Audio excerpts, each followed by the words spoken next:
দেখতে বড্ড ভালো লাগে আরও বেশি। এরা তো সুন্দর সুন্দর ফসল দেখার জন্য আসছি। এবারকার বছরে কখন কিভাবে কার ভুঁয়ে কি কার ভুঁইটা ভাইয়া, ভুঁইটা অন্য লোকের, আমি আবাদ করি, মানে এই রসুনটা এখন আমার। এই রসুনটা আপনার? জি জি জি। ও, আপনি কতটুকু ভুঁয়ে লাগাইছেন এই রসুন?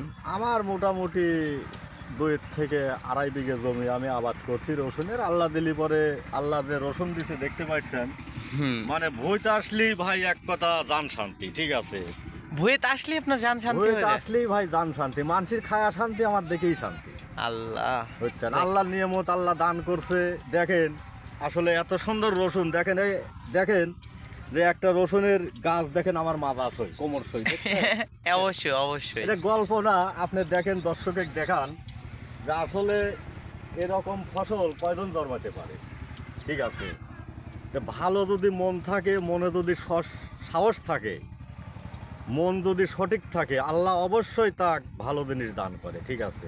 আলহামদুলিল্লাহ, ভালো হওয়ার জন্য আলহামদুলিল্লাহ। তো যাই হোক, আপনার এই ফসলটা দেখতে বড্ড ভালো লাগছে। আপনি হচ্ছে বর্তমানে এত সুন্দর মানে ফসল কিভাবে আপনি জন্মাচ্ছেন? তো জন্মাচ্ছি, মনে করেন যে আমার কিছু দোকানদারের, একটা দোকানের পরামর্শ আছে, সে দোকানদারের হেল্পে আল্লাহ দিলি পরে আমি আবাদ বসত করি। যাই হোক, সমস্যা হয় না। মনে করেন যে সে দোকানের ঠিকানা হচ্ছে রামনগর ঘাট, ইমন স্টোর, মোহাম্মদ পলান ভাইয়ের দোকান। তো ওখান থেকে মনে করেন যে আমি সার কীটনাশক আমদানি করি বা আনি। মনে করেন যে আল্লাহ দিলি পরে জিনিসও ভালো দেয়, ফসলও আল্লাহ ভালো দেয়, দেখছেন? আমি দেখতে পারছি আপনার হচ্ছে অলরেডি হচ্ছে রসুন আপনার কোমর সহ হয়ে গেছে। অনেকটা ভালো লাগছে। তো রসুনে মনে করেন যে গুটি আসছে, এখন মনে করেন যে অ্যামিস্টার টপ একটা ডোজ মারবো, মারলি পরে মনে করেন যে আল্লাহ দিলি পরে প্রতিটা গুটি হবে এরকম গোল্লার মতো গোল গোল, গোল্লার মতো গোল্লার মতো গোল গোলই হবে, এত বড়, ঠিক আছে? একে সেম যেরকম সাইজ দেখাচ্ছি এরকম সাইজই হবে, ঠিক আছে? আপনি একটা গাছে ক্যামেরা ধরেন, এখনো মনে করেন যে গুটি আসেনি, সবেমাত্র গুটি আসবে। আচ্ছা, আপনি দেখেন, দর্শকে দেখান যে আসলে এটা কত সুন্দর, দেখেন একটা আল্লাহর নিয়ামত, দেখছেন? মাথা নষ্ট, কি যে বড় কষ্ট। আল্লাহ এত সুন্দর মানে ফসল দিয়েছে আপনাকে, কখনো কল্পনার বাইরে। আচ্ছা, আপনার এটা বর্তমানে কয় বিঘে লাগাইছেন এই বছরে? বছরে আমি লাগাইছি মোটামুটি 2 বিঘা 10 কাঠা, মানে 50 কাঠা জমি। 50 কাঠা? 50 কাঠা। আচ্ছা, আলহামদুলিল্লাহ।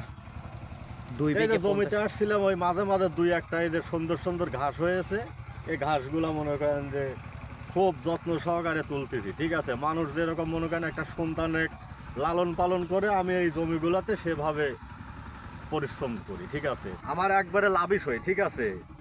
ঠিক আছে, দেখেন এটা তো গল্প না, এটা সরাসরি বাস্তবে তো আপনারা দেখতে পাচ্ছেন। হ্যাঁ, দেখতে পাচ্ছি। অনেক দর্শক বন্ধুরাও দেখবে যে আসলে ভালো যত্ন করলে ভালো রত্ন মেলে, ঠিক আছে? যত্ন দিয়ে রতন মেলে। হ্যাঁ, একদমই তাই।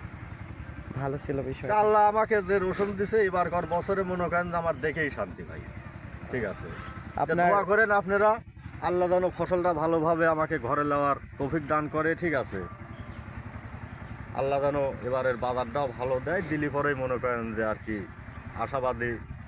যা খরচ হয়েছে বীজ রোপণের থেকে মনে করেন যে ঘরে ওঠানো পর্যন্ত সর্বনিম্ন 2 লক্ষ টাকা ব্যয় হবে। আর যদি হচ্ছে এটাতে যদি আপনার আল্লাহ তাআলা যদি মুখ বিলে তাকায়, যেভাবে তাকাইছে নিশ্চয়ই ভালোই হবে, খারাপ হবে না।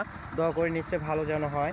তো যদি বাজারে নেন তো তাও হচ্ছে মানে কীরকম দামে বিক্রি হয় এই রসুনগুলো আপনাদের এলাকায়? রসুন বর্তমানে মনে করেন যে গত বছর তো 3500, 4000, 4800 বাজার হইতে হইতে বাজার কমে গেল। আল্লাহ যদি 3500 থেকে 4000 টাকা ভালো বাজার দেয়, তা মোটামুটি মনে করেন যে আমি 1,05,000 টাকা বিক্রি করতে পারবো। 1,05,000 টাকা। যাক, আলহামদুলিল্লাহ। তো যাই হোক, আপনার সাথে কথা বলে ভালো লাগলো। আর আপনাদের ভুঁয়ে আসছিলাম এই আপনার এই রসুন, আরও ওইদিকে গিয়েছিলাম, ওইদিকে যাওয়ার পর অনেকজনের রসুন হয় নাই, অনেকটা মন খারাপ করে ভুঁয়ের মধ্যে দাঁড়িয়ে আছে।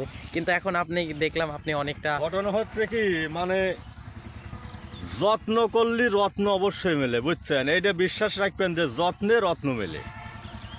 যাক, আলহামদুলিল্লাহ। তো ভালো থাকবেন, আসি। আল্লাহ আচ্ছা, হাফেজ। ঠিক আছে, আপনারাও ভালো থাকেন, আল্লাহ হাফেজ।